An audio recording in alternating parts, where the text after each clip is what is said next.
kufara here kwamuri kuitawo kumakuseni kuti life ende mafara wena mahatsi nemalavo esaya nemalikes esaya ekufarira life makuseni imi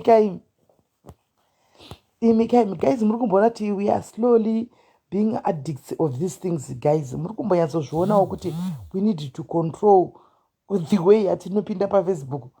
Muri kumboona kuti taakuita maaddicts chaiwo. We are getting addicted guys. Zvichatikanganisa izvi, truly speaking guys, izvi zvichatikanganisa, kutokanganisa zvakawanda chaiko mai mwana. Serious. Munoti munozvionawo sei kusaidi kwenyu, but kusaidi kwangu guys tava kunyanyisa guys. Tatove nemaaddicts chaiko, tatove nemaaddictions chaiwo mufunge. Maaddictions chaiwo kungoti kungodai foni, kubata foni, kuti kwanyu kungodai kubata foni. Nai murumbo zvona. But Agnes is getting too much. Indakutozvityira serious. Ndakutozvityira. Ndakutozvityira tora chokwadi. Unoziva kuti mumba chemu murume anokutarisa kudai wakangobata foni, akataura chinhu hauchihwi, wakabata foni kudai, akada kuita nyaya mai mwana, unodavirira zvinhu zvausinganzwi.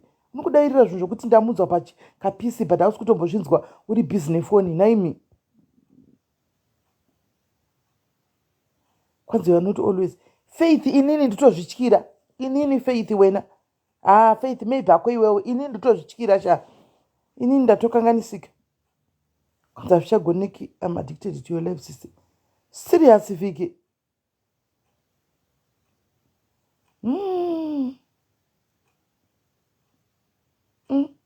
Hanzi naiwe life toiona sei, tongoona zvatoitika. Zvi zvaona zvaitika. Serious mazvi, serious zvakutonyanya, serious. I need to slow down. Chokwadi. Tovhota seiko. Thank you Liza, good. Unoenda pama message yako paunosenda ma message paya wonyora 103, wosenda 103 to 37304. Unosenda 37 to 304. Kotwira samazima mukasai. Right, vasikana inzwai zviri nani pane kuenda kudzimba dzevanhu makuwa. Ipapo pane kusoroita makuwa nekudi zviri nani kusora edu tiri pafacebook tichigwabvurana, nokuti at least zvakati zvinobatsirawo pakawandawo kuti mudzimba dzevanhu makuwa zvazvishoma. Varumewo vakadzi havachina problem yevakadzi vari kuuya kuzobvunzwa makuwa kudzimba and stuff, because vakadzi vacho vanongoita makuwa acho vari mudzimba dzavo. At least zviri nani izvozvo. Zviri nani pane, but we need to slow down guys, truly speaking. Ndatoudziwa makuseni babai muno achibuda kwanzi nezuro makarana tikofu, right? Everyday munorana tikofu muchimirira inyu matime enye kunamata ball. Ndichimuka inini ndichingomuka china nogeza munenge mabata foni, ndikati handiti munenge mandimutsa, like munhu akaita movement andinotomuka, munhu akaita movement andinoziva kuti pane munhu amuka, saka ndee ndichaitei ndobata hangu foni zvikanzi mafoni enyu aya. Ndatoudzwa guys, truly speaking, ndatoudzwa musingikadzi mafoni enyaya. But anyway, inzwai guys, ndanga ndichitendera ndanichingo-scrolla izvozvi kusenuko ndobva ndasangana nemwe video yachipo the trouble causer achichema achitaura nyaya yekuti akabirwa ari kutorerwa mari yefacebook nemari yake anofanira achiwana chichichi yefacebook, right? Ndoda kutoudza vari kuvhura mapeji vese vanywana, malogin details apiwe munhu anomanzwa. You only give to your trusted person handiti login details dzako. Munopa munhu wamunotrasta login details chete. 1. 2. Africa is not eligible for monetization. Anti muri kunzwa. Africa is not eligible for monetization. Mu Africa muno hakuna munhu anobhadharwa mari neFacebook. Anti muri kunzwa. Sokostero ayo vasikana ayo veduwe. Zvimwe hazvitombodi kuti zvoda kuti zvidzore tega asikana. Zvimwe ngatizvidzorei asikana ayo. Zvimwe ngatizvidzorei tega veduwe please. zvimwe ngatizvidzorei asikana aiwa kana mukona nda kutaurawo kudai so isusu machembereka mukona isusu vana gogasi takutaura kudai ka tatokanganisika in guys kutokanganisika chaiko ndinombogona kukanda foni yangu uko chaiko kubvita kana 2 days ndakaignora iri uko but off late apa hamene zviri kuitikapo hamene zviri kuitikapo off late apa ndiana ari kubirthday Ru, happy birthday Ru. Right, vanhu vari kuafrica vane mapeji tererai mutererese munzwe hamukwanisi kubhadharwa nefacebook ani muri kunzwa hamukwanisi kubhadharwa nefacebook ndo chokwadi Africa yese be it Nigeria be it Ghana Tanzania is not eligible for monetization pane zvinotoitwa kuti mukwanise kuwana mari yefacebook andi muri kunzwa saka ipapo manje pane ava vari kuziva zvinoitwa ava ndo pavanouya manje obva ati ndipe ndikuitire inini kuti uwane mari muri kuona pamuri kurasikira medzi dzenyu munhu anenge achizviziva animaona kuti kuafrica kunoku hamubhadharwe mari yefacebook haibhadharwe munhu kuafrica musaudzwe nhema musainyeperani kuti ndavhura peji rangu ndobhadharwa sei animanzwa Linda Brooks newe mazano ndikukuona mfana I'm seeing you musainyeperana notanzi tinobhadharwa kuno kuafrica pane zvinotoitika animaona kuti ubhadharwe kana uri kuafrica kunoko asi zvave kuda kuti uve nemunhu ari akazoya chiti akadzorerwa peji rake akadzoserwa Cynthia akazodaro rini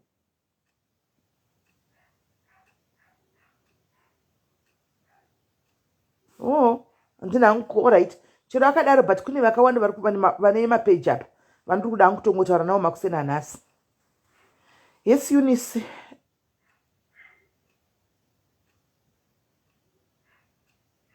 anzi ini pane akambotumira macontacts angu mainbox enda kumendiyo chiri kudi inbox mawallet ema500 achiti ndistandard exhausted my daily limit achavabhadhara mangwana right mirai munzwe guys vanhu vese vechidiki vane mapeji muri kuvhura mapeji enyu is nothing wrong kuvhura mapeji handitika once peji rava rake akadaro nesuro alright okay but vese vaakavhura mapeji kana kuti vari kuvhura mapeji teerai munzwe triki iripo handimuona zvakafanana nepeji rachipo kana aridzoserwa nesuro haabhadharwi handimuona avamubhadhari kuno kuafrica painotongologa ini chete iriko kuafrica uko yakaloga ini iri kuafrica haitobhadhari hani muri kuona pane zvinotoitwa zvimwe zvazvo imwe yaya mungozivawo mishikashika inotoitwa kuti mapeji kana une peji kuno kuafrica kuno kuti utokwanisa kubhadharwa zvinotori zvinhu zvakaoma zvokuti ifeja kuti ubhadharwe kana kuti usabhadharwa antivazviona mari hamboyo hamaita nakapari munhu angadzosera mari saka musapa vanhu malogin details enyu andi muri kunzwa garai makangovhura mapeji enyu in case Zuckerberg azofungawo kuti akuda kubhadhara vanhu vekuafrica something but muchokwadi chiripo ndechekuti vanhu vekuafrica vanhu vazhinji 90% vanhu vekuafrica havabhadharwi guys musaparana pressure zvisina nebasa resoko aiwa Cynthia ndiri kutaura africa kanchitaura africa ndiri kutaura South Africa Zimbabwe Botswana it's not eligible for monetization my sister Cynthia Rhodes I am talking nditaura zvandoziva Africa including Zimbabwe including SA including kumwe pane zvinoitwa handiona zvinotoitwa chitsotsi chinotoitika kuti vanhu vakwanise kubhadharwa handiona kana uri kuafrica Africa haibhadharwi Africa yese as a whole Zuckerberg does not give money kuAfrica ndosaka akavhurira masters anokubhadhara inga ndiri kutaura kuti pane zvinoitwa chitsotsi chinoitwa and pane zvinoitwa kuti mubhadhare saka you need to have trusted people animaona trusted people vaunenge unavo handika kunze ikoko kuti unototrasta zveshuwa handi muri kunzwisisa your trusted people kuti ukatoti vapa malogin details ako you know kuti they are safe vanokudzosera zvakanaka kana wakumada hanzi I think wisa VPN andi VPN ameno zve VPN handizivi nhai proverbs tindo toda vanoteerera kana munhu achitaura. Ndakati vhurai mudye mari mareels nepeji zvakasiyana. Anditi teererai kana munhu achitaura.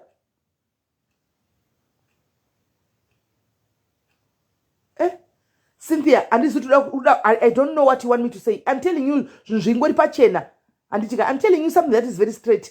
I'm not saying Zimbabwe. I am saying Africa, including SA. And I am saying there is something that is done. Kana kuti ubhadharwe. Anditi zvingori clear. Kana nanga achibhadharwa akamaster trick yacho. Andika ndoiri kumubhadharisa. Anditi akamaster trick yacho. Uri kunzwa? Go and check even most of the South Africans vane mapeji mahombe munomu avabhadharwe. Go and check avatobhadharwa. Kubhadharwa kunonetsa here nhai Cynthia. Just go on their pages and check. If you see adverts achibuda anditika munhu yeye ari kubhadharwa. Anditi if you don't see my adverts achibuda page raro harisi monetization, harisi monetized. Anditi azvinetse kuona. Go to any page remuSouth African ane manumbers zvekudaro unoona. Uchangoona kuti unongoni hapana kana vari muSA majority avabhadharwi. Anditi avabhadharwi. Pane trick inenge iripo. That's why I am saying you need to have trusted people vanenge vari kunze kwenyika. Andimoona America anditika America UK Ireland anditi because my offices achona Facebook ari kuAmerica neIreland. Andimazviona. Amu understand Africa is one. Anditika kana mukaona zvakafanana neinini panapa Facebook iyoyi inodibhadhara andi pane monetization pano munomaona. Anditi pane zvinenge zvakatoitika. Andi muri kuona pane zvinenge zvakatoitika ndozvandiri kureva. You need to have vanhu vanokwanisa kubatsira vanhu vaunotrasta iwewe vanotokuitira zvinhu izvi. Andimaona you need to have vanhu vanenge vachitokuitira zvinhu izvi wega. Kana muchiri ndikunyepa zviitei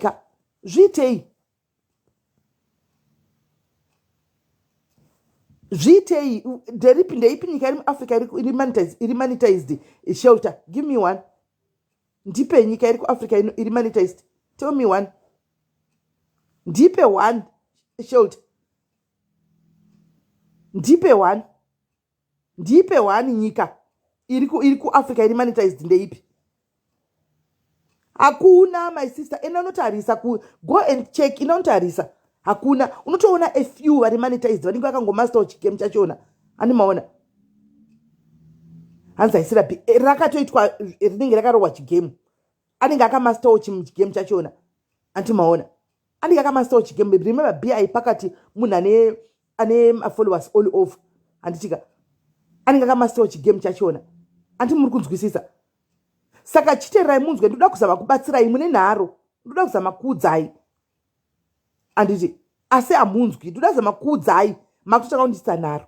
I'm trying to help you how to do this. Imi makutonditsa nharo. Chirega ndibve nangonyarara right.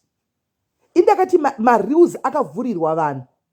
Mareels akavhurirwa vanhu. Anti mareels ndiwo amunopiwa mari. Anditi nemasters.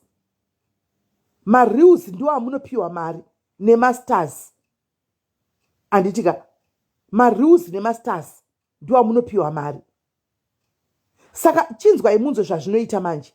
Kana ukawana munhu wako chiteerai munzwe panoda kubatsirai ndepapapa.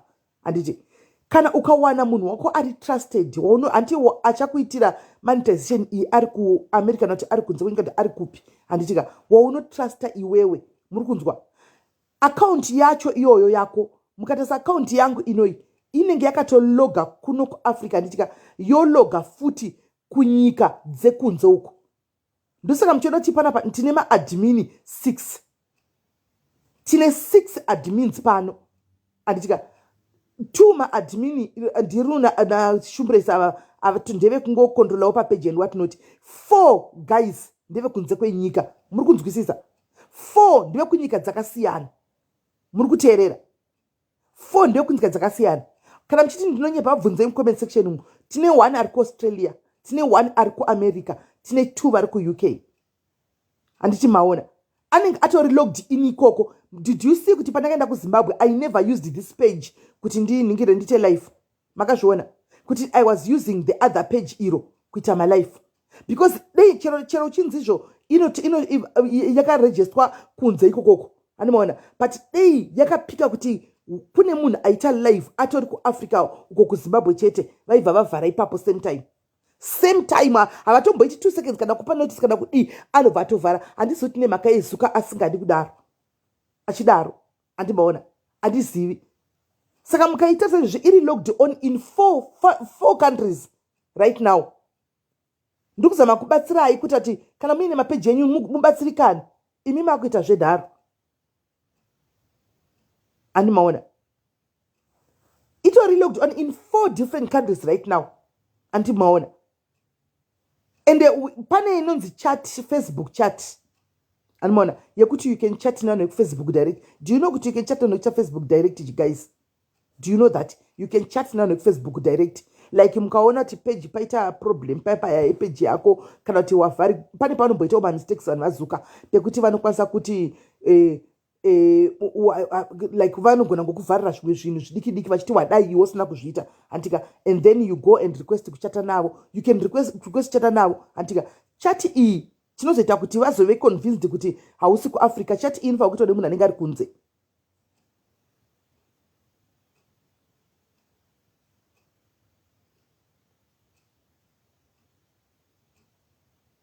Andimuona chat iyi inofanira kutotwa nemunhu anenge ari kunze uko. Chero ndikave inini kuno kundiri ndeta problem anti munhu wangu anobva aita chat navo ari kunze kwenyika andimaona kwaari kokoko.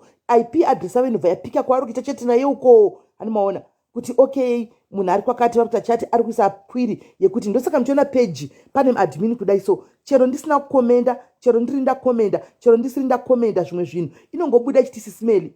It doesn't necessarily mean to say kuti everything that you see being commented ndini ndiri kukomenta andimaona. Ndine maadmin anogona kukomenta, anofamba achikomenta, anogona kufamba achikomenta using the page name andika vanotoshandisawo SIS MELLY. Togona tokomenta tiri 4 pachinhu 1 asi tiri vanhu 4 vakasiyana. Umwe ari kwasi tichikomenta tese ndinge chikubuda chiti SIS MELLY, SIS MELLY, SIS MELLY, SIS MELLY diaries tese andimazviona. Ndo chigame chacho chingoripo andimaona. Saka zvabonangi matenga wamutaura bonangi matema travels a lot. Munhu anoenda kunze kwenyika, nyika dzakawanda wanda anditika akatoita zvaakatoita ari kunze kwenyika ikoko anotora nevanhu vanenge vachitomuitira vari kunze kwenyika. South Africa haina monetization. We are here in SA. Haina monetization, haina monetization anti muri kunzwa. Saka kune avo vari kuvhura mapeji avo ukaona munhu ari muAfrica ati winza ndikumonetizire peji rako muri kunzwa musanzwe. Mapeji anotorwa, peji rikatorwa mapeji anotengeswa guys. Muri kunzwa mapeji anotengeswa. Peji rinogona kutengeswa kana $300 $200. Kune vamwe vanhu vanotoita business remapeji anditi rekuti anokwanisa kungovhura mapeji ake akaita 10,000 people obva atengesa peji. Mangwana ovhura futi zverimwe peji roita futi zve 10,000 20,000 obva atengesa. Kune vari kutoita business remakutengesa mapeji. Ndikuudzei guys, zvimwe zvinhu zvamunenge musiri kutoziva. Kune vanhu vatoita business rekutengesa mapeji. Iwo mutengesera peji iye kana achizogona kugrowa peji rake kuritena into something zvakwaari, because peji guys vanhu vakawanda ina handichazivi munhu anorava chiwokuitisa nharo kuti nditi kudi ini ndiri muSouth Africa. South Africa haimanitize anyway, haimanitize shelter. South Africa haimanitize my sister. Go and ask even Tari and Martin. Go and ask even vaunoziva vari munhu vari muSouth Africa macho mese. Go and ask. Haimanitize shelter, inomanitize mareels anditi nharo dzacho ndoshati ndodzinei indichikuudza. Nharo dzacho ndoshati ndodzinei anditsirimo muSouth Africa machona. Bvunza kana vamwe vese indanobvunza chero Madumbe Diaries anotore mafollowers akawanda. Inobvunza chero Madumbe Diaries. Go and ask. Bvunza chero Mhosva TV andivaivegara muno muSouth Africa. Zvino ukatiudze munhu anotoya achitokukakisa nharo uchitotaura kuti it's not eligible for. Indanogoogle South Africa is it eligible for monetization uone haisi. Haito ukangotoizvita direct fair straight nepeji rako uri muno andikwana ukazvita direct uri munomu ese direct haito monetize mai mwana. Haimonetize. It doesn't monetize. It won't monetize. Don't you think utilta munhu wese angada akamonetize peji rake SA? Don't you think kuti munhu wese ane page right now? Because it's easy ka. Ngade munhu wese akamonetize apa. Munhu wese de akamonetize, munhu wese. Ne guys, mese mune mapage muno. Ngade musina kumonetize mimi. Ndoda kubvunza mune mapage mukudya ere mari dze Facebook. Muri kudya ere mari dze Facebook? Ndoda kubvunza pana vanhu mapage ari pana pakawanda. Muri kupiwa ere mari dze Facebook? I want to ask you. Muri kupiwa ere?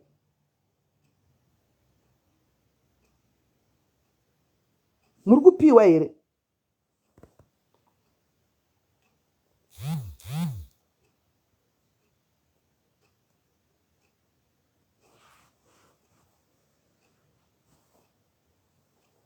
As we have expanded, we are aids to Egypt, Iraq, Morocco, Turkey, adding to the 45 countries where the instant program is already available.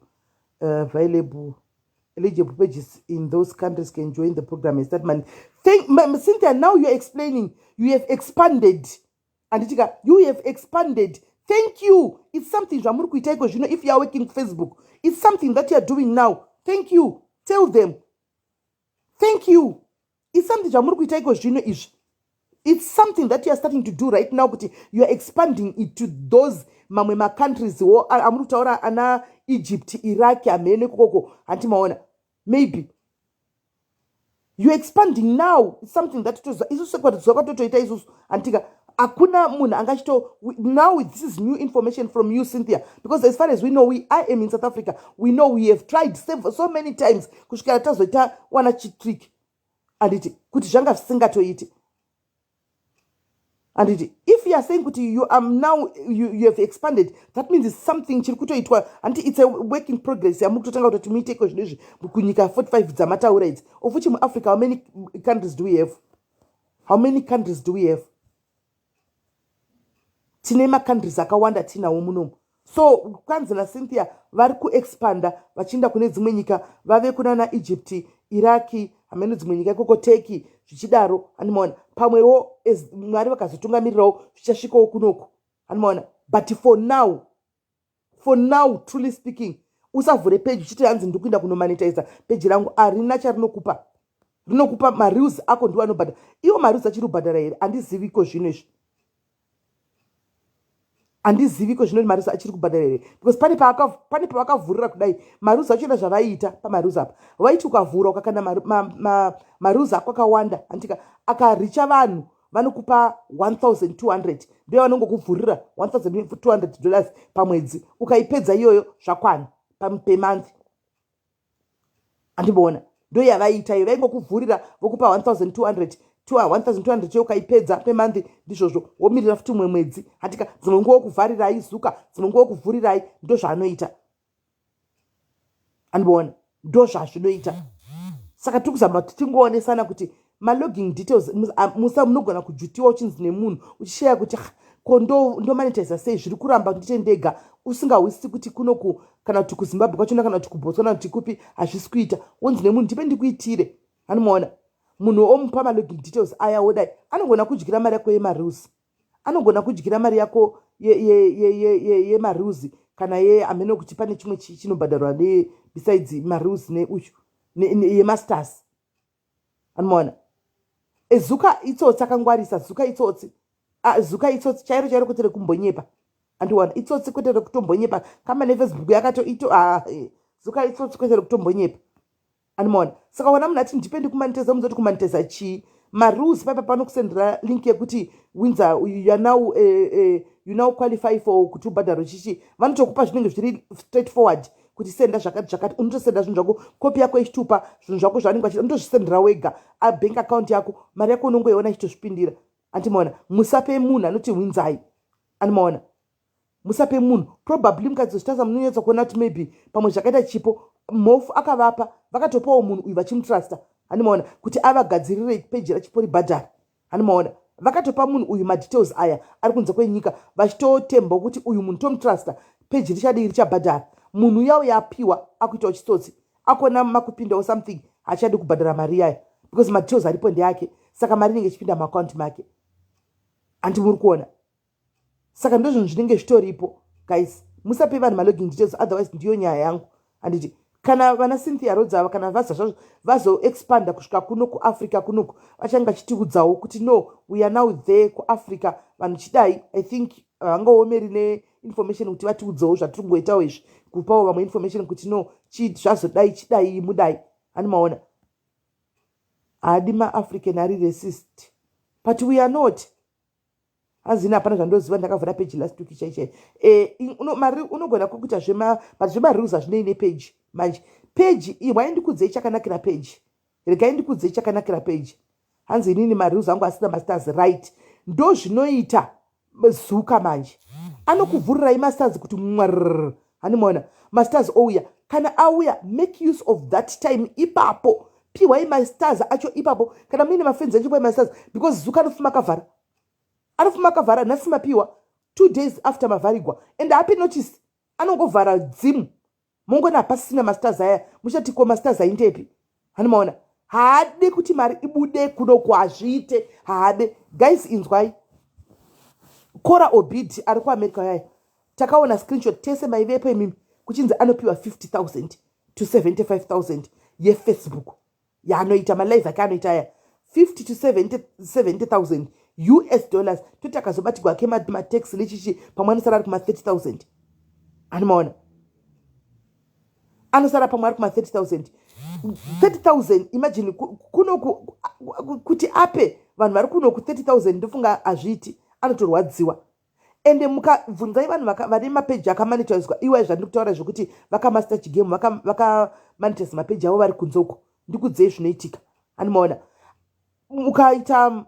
mukaita inonzi mukaita live handinenge chibhadhara. Ukaita live chibhadhara. Cynthia Rhodes uyati kuedeka utsanangure mo ikaita ukabhadhara akaona kuti mari maybe yasvika nati $100. Animaona anobva aivhara nti kuti sarambe ichifamba. Iwo apa vanhu vanenge vachiivhura zvokutoona zvoti mari yako live iyo inenge iri capable of kutosvika na $500 cheche. Anoivhara kuti nti haadi zuka itsotsi. Anoivhara otoona yatoveri chile yellow flag kudai tazati yatovhagwa mari yawatopiwa yatokwana but vanhu vachiri kuvhiwa, vanhu vachiri kutoona. Ndo chokwadi chiripo. Kana Cynthia achienda kuFacebook regai titrai kumuedha tione manje haina ndikiri. Cynthia senda request tikuedha anotovhara kuti nti. Animaona saka benefit repage rako ndere kudai so chirega ndikudzei benefit remapage enyu amakavhura. Handiti benefit repage ukaita viewer ningikiri followership yako. Handiti iwewe semunhu sedunga munhu you can start now wega kutsvaga maideas ekuti page rangu pane mafans 10,000 pave nevanhu 20,000. Rega ndichitsvaga zvokuti ndiite nditengese. Your fans obviously as I can't come on live. Haubuditsi face ka Cynthia. Haubuditsi face yako. Animaona unongoita zvokuti like you use your page now kana uri business wise kana uchitengesa capitalize nepage rako nemafans ako. Animaona capitalize neva varida kuuya chitigwa maadvert ndotengesawo chakati handiti une mafollowers akawanda une mafollowers ako 20,000 handiti ndikuda kuitawo function yangu ndikuda kuti iriche vanhu vakawanda saka obviously ndichauyawo kwauri handitika my sister une 20,000 people ndiri kuita function yangu ndokumbirawo kuti unhingirire undivhurirewo nhingikiri undibatsirewo kumaketa. Handimaona undibatsirewo kumaketa and then iwo bva wanditi alright chindipaiwo 1,000 handiona wandipa 1,000 pamwe inini faction yangu ya ichandipawo 10,000. It's a win-win situation. Andi muri kunzwisisana nemapeji, muri kunzwisisa page rako unozoitawo mari nema advertisements aunozoitirawo vamwe vanhu vanenge vakuapproacha kutengesawo papeji pako.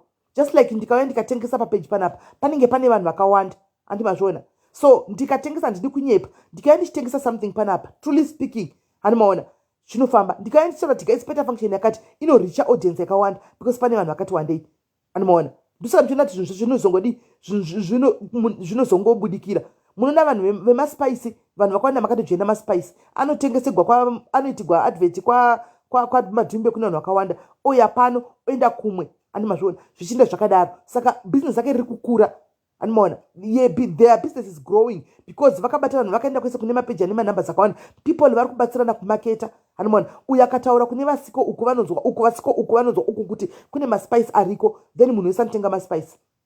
Animaona, why Africa vasingakombleni kuna suka? How Sandra? Hatitogoni, you can't zvonetsa, you can't panonetsa my sister. Zvonetsa, I understand zvinhu zvasuka iwe. Zvonetsa. Animaona. So ndo zvanoda ndiko kubatsira. Kana uine page rako, grow your page. Anditika, wa grow page rako, use your page to sell your products. And dokutengesa kwa muri kureva. No. Akuso kwandi kureva. Right. Makandida wavhura page rako iwewe. Raita 10,000. Right. Ini ndiri kuda page. Sisi meni ndotengesa page. Ndo yandotenga page kwauri. Page ratove rangu. Ndosochona nachibigwa mapeji. Because mapeji anodiwa. Page ratove rangu. Ndoda $300. Kuti ndakutopa $300 yako. Handi wanipa page send mafollowers ari paya. Ini ndakuchiuya manje. Maybe page reria ndakuchita rekuita ma live chat. Vanhu varipo vaya vanhu vanga vari mafollowers ako. Vatona pakutofaya pakutwa ma live. Page rakutokura. Handiwana. After rakura ndakuita zvinhu zvinonipa mari nazvo. Zvodarika $300 ndikakupa yaya. Handiwana. Wakutonovhura futi rimwe page. Handiwana. Rasvika futi 10,000 people. Handiwana. Wakuenda kuna Viki ndiri kutengesa page. Viki kutotengesera Viki page riya nevanhu vachona. Handi page inongwera nevanhu varo. Handi Viki zvako ara kutouya akutodzidzisa vanhu kubika. Vanoda zvokubika vaya vakutofarira kuti page redu rave active. Havasi kutoziva kuti munhu akavhura page ndiani. Handiwana. Rinenge chingochinja maoko. Ava kutoita zvokubika paya. Akutoita zvokutobika vanhu vakawanda like iye kana ari ketara. Vanhu vakutomuhaya. Tibikirewo kumuchato tibikirewo kumapati akutoita mari. Nepeji rawamutengesera $300 iye akutoita more than that. Ndokutengesa kumapeji kwandikutaura. Vanhu vanovhura mapeji avo vamwe zhinji vacho vanotengesa mapeji avo. Andimaona. Saka ndangoti ndikuudzei guys papaya paunenge muchivhura mapeji kuti muzive. Andimaona kuti mungoziva chokwadi chiripo. Kungoti Cynthia ati she can't come on live. Dei anga achikwanisa kuya palive ingadei akutsanangurira maybe anenge achishanda kuFacebook. Ingadei akutsanangurira zvisere nenyaya yemapeji aya. Saka musaite pressure yenyu, musazvipe pressure yekuti tikuda kuvhura tozoda kuzodai munhu wese ari kuda kuita mapeji tese because mapeji ari kudya mari. Musanzwe. Musanyevegwe. This is the honest truth. Musanzwe. Vanhu vari kudya mari yemapeji aya. Vanhu vari kunze kwenyika uko. Animaona. Vanhu vari kunze kwenyika uko. Vanhu vari kunze kwenyika vana Keti navai vachira mukavaona vakavata pamalive vari kurova bhegi vasiye vakadaro. Animaona. Vari kurova bhegi vasiye vakadaro. Muchitoenda kunoungana makazara paya. You are giving them money. Vari kuita mari vaya zvokuti manje chaiko vanenge vakurova bhegi rakasviba. Animaona. Vakatinyetsotogona kunyatso vanotorova bhegi. Pane pangoda chete kuti uve necontent yako iri strong kuti people they keep glued to your content. Animaona. Dei vana maititi vanga vari kuzochika vachigara kunze kwenyika. I'm telling you. Dei vakatodarika vari masure mana kora obidi vaya. Animaona. Zvino Africa inombopota ichimbo antimaona ameno zvazvinongoitawo. Animaona. Ingadei vachitori musure mana kora obidi cheko mari nemaviewers ava vanawo. Animaona. Nekuti vakatasai kuti each and every live yavo yavanoita inenge ine vanhu vangani. Animaona. Each and every life yavo tasai muone kuti ngadei vachifa nebhegi noti zvokutodaro zvokuita zvokutotamba zvokutodaro. But Africa being Africa, that is what is there. Antimaona, that is what is there. And the Facebook has a list of countries that are eligible for monetization, and they do that based on taxation. You all have to be careful who you ask to register to. Thank you, Ru Angel Love. Thank you. Right. Ava vana love nesiku America.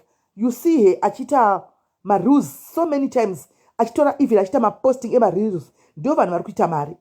Atidi kusora chinyepurana guys. Ku Africa musatsika nenyu konzi nekusora muchitotumirana zvidhoma kuti kune uya ari kuita mari. Hakuna. Ava vari vana rula summers ku Africa ku America because vari munyika dzacho kuma first world countries kokoko. Ma rules avo chao hatobhadhari zvakafanana nema rules amunobhadhara kuno ku Africa. Imimi kuno ku Africa zvandakudzai kana chinyepa muti ndikunyepa mukapiwa mari nazuka anotokupa 1200 pamwedzi inenge yakato stipulaizwa kunzi 1200 stipulated pamwedzi ukaipedza iyoyo ikakwana zvakwana.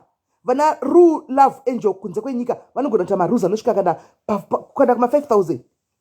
Muri kuona zvanditaura zvakasiyana. Vanenge akavhurwa marules avo kwavo. Then kunoko imi munenge yakatomiswa kudhara unongoita anosvika pa1200 ikasvika 1200 mamwe marules achaitira kumasure uko ave mahara wozomirira mwedzi unotevera panopuwa futi imwe $1200 ndikunyepa here. Is true. Anbaona saka vanhu vari kunze kwenyika havana loveness mukavaona vachiita chero malife 24/7 vari kudira bhegi ndochokwadi vari kudira bhegi vari kuita mari dzavo. Anbaona vari kuita mari dzavo chero mukabona kaya necontent yekuti aisa gumbo mudenga makangowokera chete kudai akangakaisa gumbo rake mudenga kudai mukangoona mari yake iri kutongopinda. Saka papekuti munenge muchienda muchiti munotuka munhu muchidii apana zvamunenge muchiita because ari kuita mari yake. She's making her own money. Animaona akutoita keshi yake. Vari kuma first world countries acho ikoko. Animaona ndoko vari kuita zvinhu zvavo vana ketu ikokoko ndoko kuita zvinhu zvavo ikokoko. Kuno kuAfrica kuno sometimes ika utozopesa utongoona kuti sometimes it's not even worth it hako. Anoona ndosaka mawa nchiti unogona mboita kuti nguva utoti airega ndimbokanda phone yangu uko haina basa because zuka zvakatosiyana guys. Kana watiwo uda kuti munhu akuwawo akuti stretch game chachona mukaenda kuna Loveness Summers okuitira zvese and everything make sure unenge uchimutrasta. Andika Loveness Summers woenda kwaari woti vakoma ndine peji rangu rasvika vanhu 60,000 ndoda kumonetize gonda kudai andimwana uchimutrasta okuitira kuAmerica. Yes. Okuitira nemadetails acho. Yes. Achihokupa mari yako. Yes. Wodla mari yacho. Andimwana that's the way you can eat hanzi register SIS MELLY rangu registered KG rangu rinobhadhara rangu anoti mukauya ari mutoda muri rangu rinotobhadharwa but rinotobhadharwa rangu robhadharwa ndochokwadi. Inga ndiri kudzai zvinhu zvandoziva wani rangu rinobhadharwa ini isusu redu peji rinobhadharwa. Anmona isusu redu chatakatonyimwa isusu masters ndo watakanyimwa isu masters takanyimwa amunoti ine makai tinotonyimwa tutiketa nekuita nekuitwa nawo malife chat aya vachingoti tichavhurira manhikikiri masters but kubhadharwa rinobhadharwa. Anmona saka ndati tiudzane vanhu mungatopedza kutonetsana nekutukana nekuroya nekutukana muchiti handaitoita zvimagame zvokutukana kuti tiite mari kuFacebook tidai. Hapana guys kunze kwokuti uri kuma first world countries uko nenyika dzimwe dzataurwa na Rodzwi na Cynthia Rodzwi dzaataurawo idzo. Anomaona kuti maybe tavhurira ikoko kuna uri kuna Turkey uko kuna na Dubai kupi maybe yes but kuAfrica South Africa Zimbabwe kupi vasikana aiwa kana wagrow page rako make it tengesa zvinhu zvako ita business go and stock zvinhu zvako tengesa ipapo interact with your people kuti kana wakutengesa zvinhu zvako vakutengera. Anobaona kana uine mafans ako ukaitawo kana zvimafunction zvako vanhu vanouya chikusupport ukatengesawo zvinhu zvako bhutsu dzako vanokusupport ukatengesa mabhegi awo unlike usina page uchingori munhu nje uchifamba uchitengesa 1 zvinotinetsei. Yes, 1,200 is better than nothing. Kuno Africa, yes. Kuno Africa, it's better than nothing. It's a lot of money. Kana ukaiwana hako uri kuno Africa, it's a lot of money. Ndo shinji yacho iri kungo garwa nevanhu. Kwa ndo saka msika pama life. Imi muva kutouya pama life. Muchiungana muchindituka stereki tichiwedzera ma views. Muva kuya muchindituka stereki tichiwedzera ma views kuti awande handimaona. Kuti mari tipindewo zvikaka ini ndobhadharwa kaiti kaka mari anomaona hanzi those who have monetized page can't get stars because my page doesn't have a super profile. I do have stars handitomaona so handizivi manje panyaya masters paritika I don't know what's going on handizivi kuti panyaya masters mukabvunza mamoyo yeyu ndongofarira kumuti mamoyo because ndimamoyo Loveness ku YouTube akambotondibvunza kuti Melly uri kuzvishamisa sei kuYouTube because kuno playa music kuYouTube yako andiona music kuYouTube ko vanozobvisa vanobata mari voti for you are sharing revenue nemuridzi wemusic anditi ndikamudza kuti aiwa takaisa software kuti imi pamunonzwa music but painoenda kuYouTube software inenge yakakata music hakuna music inosvika ikoko anomaona tinongopiwa zvakadaro ini ndakamonetize kuYouTube guys ndikamonetize kuFacebook ani muri kuwa ndakamonetize kuYouTube kamonetize kuFacebook ndosaka muchana chero zvimunya ndongokudirirai pano chiuya kuya vasina kuona vaone vaya because ikatondipinzira chero $60 yapinzazve chimunya ichocho chatopinza handimaona. So ndati musasora henyu muchinetsana kana kuroyana kana kutoisa live yekutukana kuti ngatituke tifaise mapeji tizodai tite mari. Hakuna, handimaona, hakuna ndochokwadi chacho chiripo. Peji rako grower page anzi I have 1300 stars but pakati pane 0. Handisi kunyatsonzwisisa mwana waEric tokuti YouTube inondinetsa. Don't trust vanese vese to be involved in your pages. Vanhu vari kubirwa mari. Yes, ndozvana ndichivaudza ega nimbo ndikuedha here mamoyo umbotaura nevanhu nimbokuedha here zvawatishanyira panapa nhasi umbotaura nevanhu ava umbovaudza can I add you mumbovaudza nokuti vanhu vari kucheta bigwa mapeji tazodai so understand ndichona vasinyatsozvinzwisisa kuti zviri kufamba sei. Kuti connection failed. Okay, I'm trying to kuti connection failed. I was trying to edit. Unoona munobigwa mapeji anobiwa achitengeswa. Mabegi anobiwa kana uchitogona kuone simba rekuvhura mapeji uchigona kuunganidza vanhu ivhura mapeji uchitengesa mapeji acho. Alright, tengeserawo munhu ane fungwa nepeji. Ukanitengeserawo ini ndotori chinja hangu ndorita kutengesa hangu hembe dzangu. Anomaona ndototengesa hangu peji dhingikiri ndokutengesa hangu hembe dzangu papeji. Anomaona kana kutengesa hangu bhuzu dzangu papeji ipapo kana kutengesa mavhudzi otita peji rake resaluni ndokutengesa mavhudzi ake ipapo papeji. Anomaona vanobika ava voita zvokubika papeji iroro. Kana une simba rekuvhura mapeji ukagona kuvhura mapeji ako unotodlawo ka $300 $400 $500 dzikako. Andoona anzi ndichiri ghost. Maishanazi unotukirei vanhu uchiri ghost mai mwana usatuke vanhu uri ghost. Don't noti chinoitika panyaya yemaghost ukaenda kupedyo kwemunhu ka chiro kachara chine sense as long as uri ghost ina handitombokuverengi zvinhu zvako I will just block you. Kana uchingori ghost chete kwai ndaitutukana paFacebook unobva twins ndozvandatirega ndiuye ndiudze vanhu nokuti sho munotovengana nezvinhu zvisina basa. Life is too short kutosora muchitomarana muchitovenganira zvinhu zvisipo. Anomaona kuti ngande titukane tigozodai mugotuta mopesera mozamu kutukana mapesera matozita magaraji chaiwo mukutukana mopesera matozita mapersonal garages muchizoda maybe one day you never know paupenyu kuti mwari wakazvisika sei. You never know zvinoitika palife apa makati kutukana zvisina nebasa rese zvipa social media. Anomaona muchiti kwai toda kudai hapana mari inenge iripo kungotambisa. Anomaona hanzi dakati okay.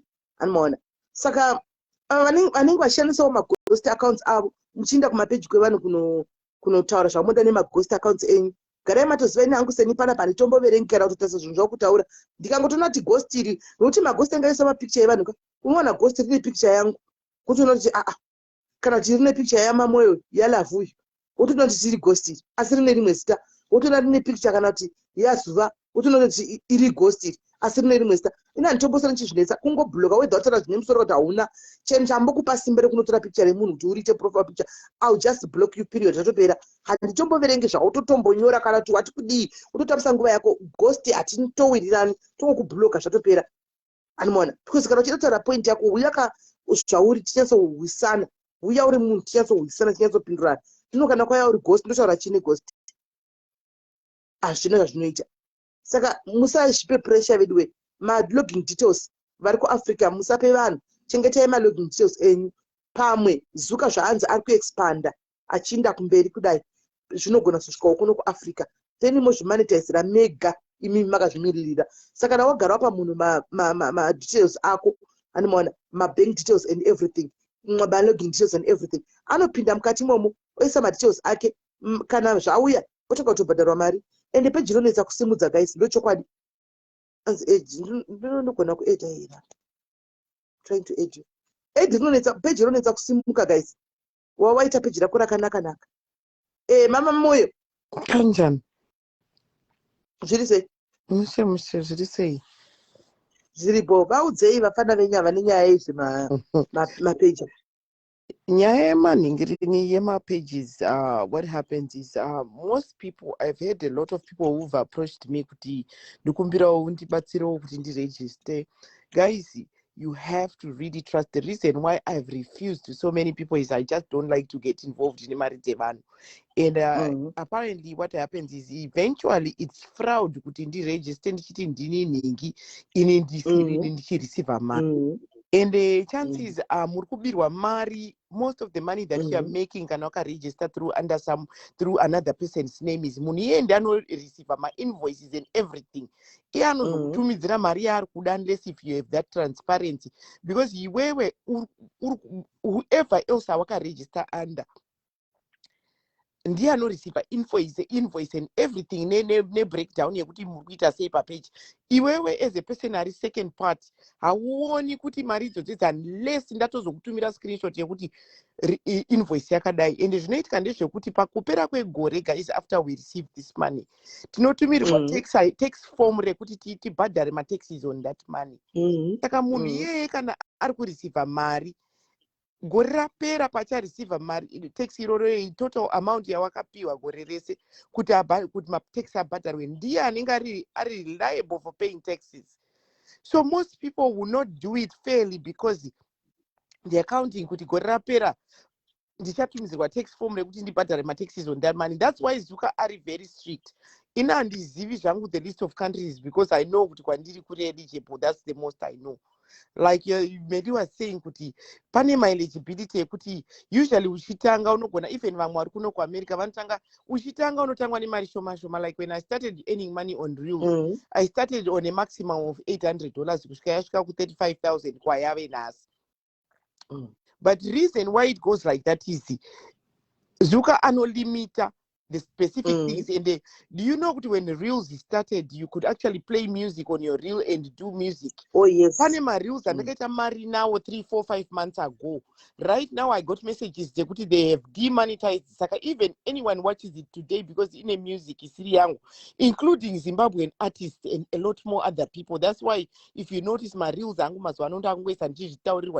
music background, it automatically, that's why most of the people are eligible to make a certain amount, but you don't even make it because my reels enu or content enu, you are including people's music. And apparently what I noticed earlier on, aiti ukaisa music yomwe munhu aita kutumira message because normally hauzvioni because zvinoya muma notifications.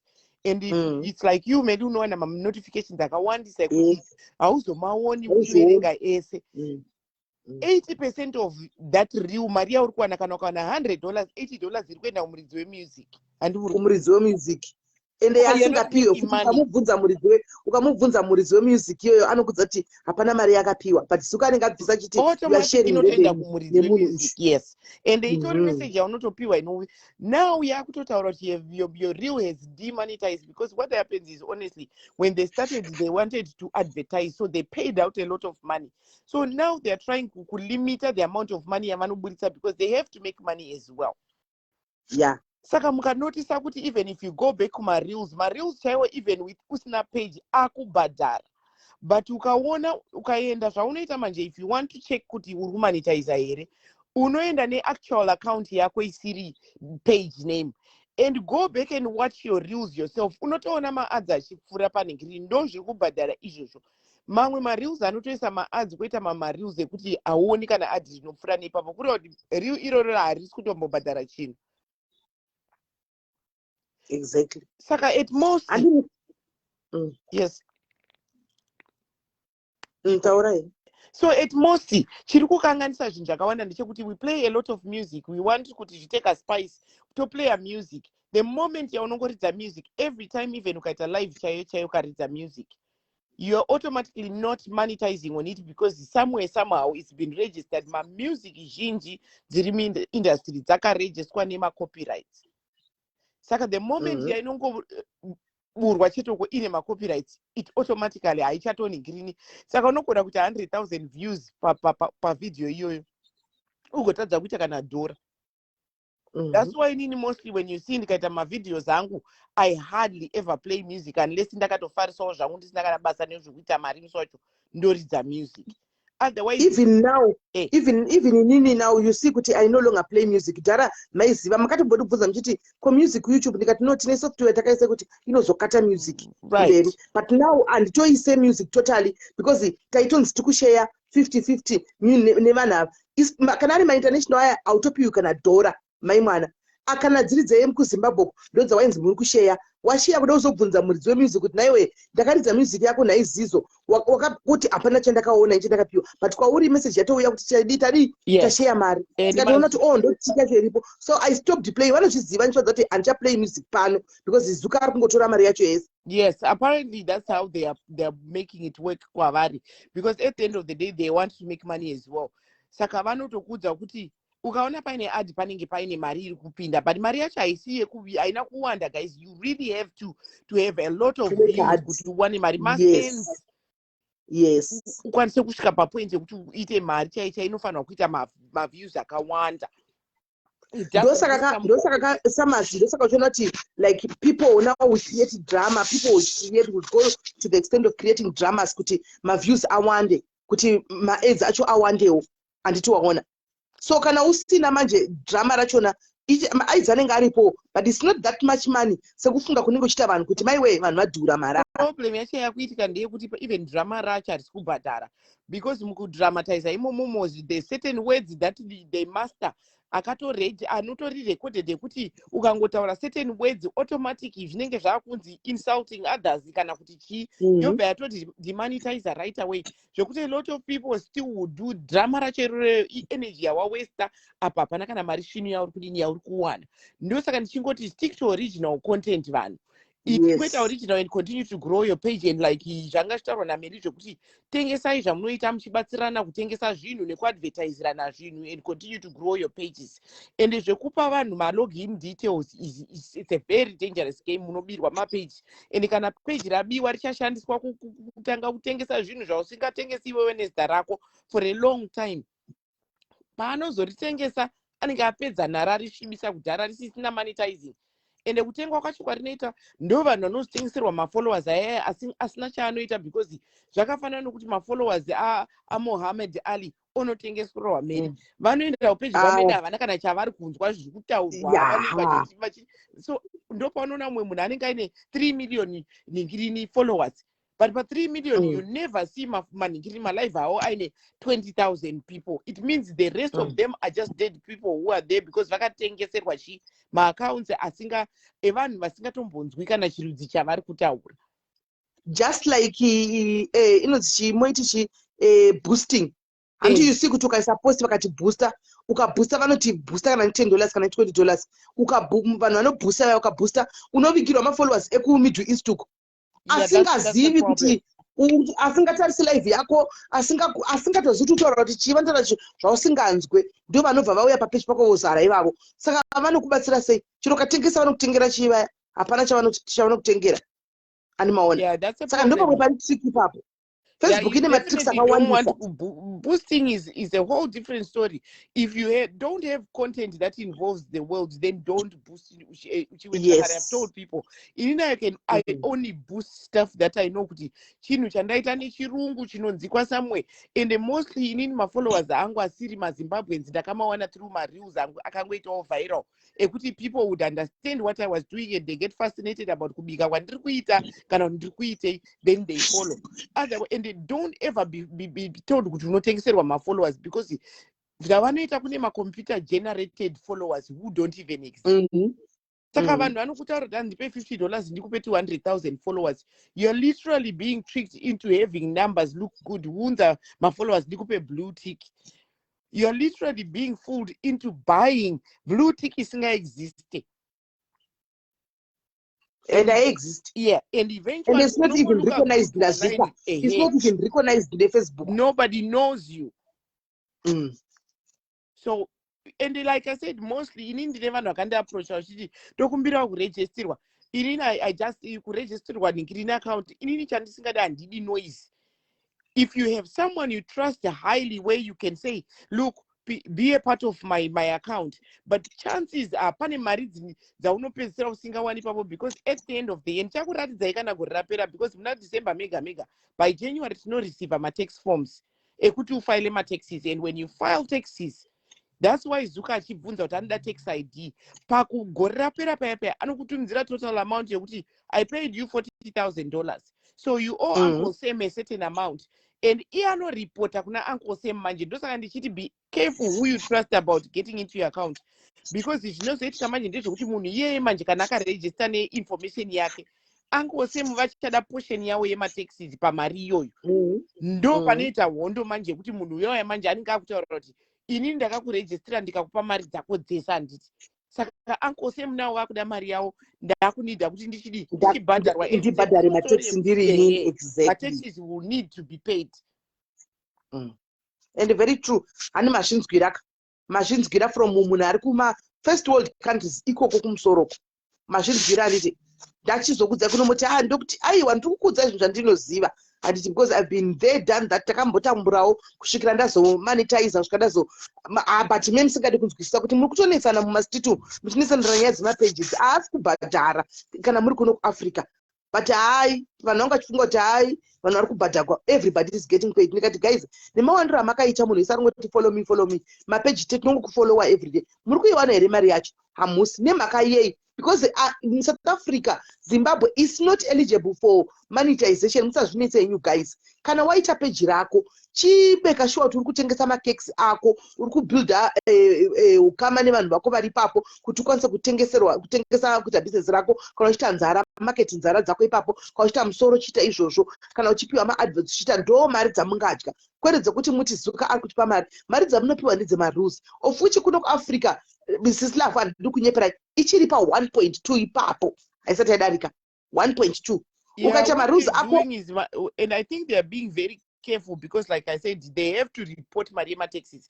And eventually what happens if you continue to grow your page, one kungoita vanhu havasi patient. Vanhu vanoda zvinhu zviri quick. If you're at 1.2 and you're actually able to make that, continue to make that, because I think there's a threshold as well that Zuka anokatirwa kunzi if it gets above this specific amount, then he has to report. Saka continue to grow my pages, then you can luckily with my reels acho, continue to focus on my reels acho, and continue to maximize to the 1.2 yacho your kwanza kuwana until things change, because eventually zvichasvikawo kwekuti zvinoita global. Inazanda mbotarisa hangu kuona kuti macountries are eligible ndapi, because ini ndinongofollowa ndatumirwa mamessage ekunzi you are eligible for this. But the truth is, especially on reels, stop putting music. Even yani bango akasofa kare muAfrican muZimbabwe, ndikutoona kuti mazuva ano they are actually very very very strict. Ndinotoona kwane message yekuti your reel is not monetizing for a specific reason. Nekuti pamwe unenge watoimba nemuromo waimba song yemunhu yangobuda kuti ndeye munhu wakunzi waisa ningirini copyrights.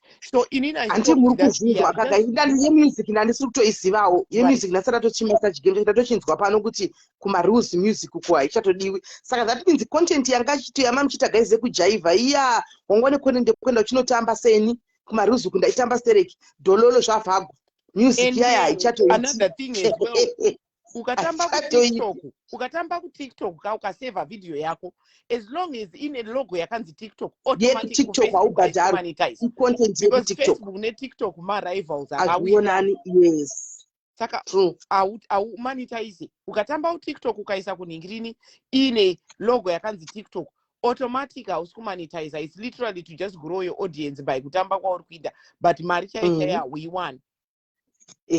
Ndakambovaudza kuti ndikava pane app inobvisa chakanzi TikTok chiya, kuti downloadai this app mubvise chakanzi TikTok, moita repost mavideos enyu asina chiya chakanzi TikTok. But now still zvavharwa panyaya dzekutamba pa guys. Anomanzwa kuti music is no longer allowed. That means wakutocreate a new content hameno kuti wochitanga kuita maybe yevhudzi yechihameno zvomoita zvemaexercise vaya muchisheka matumbu semajojotengi kuti majojotengi apere. Hanomaona tichiita izvozvo vanhu vachiseka, maybe that and one music thing is I a no. managed to master was when you do your reels, before you share your reel, you're able to save it. So if you have my old reels that I can save, I need all my reels that I saved in the past. And what you can do, you can put your reel and mute the music and just write something or say something, voice over that note.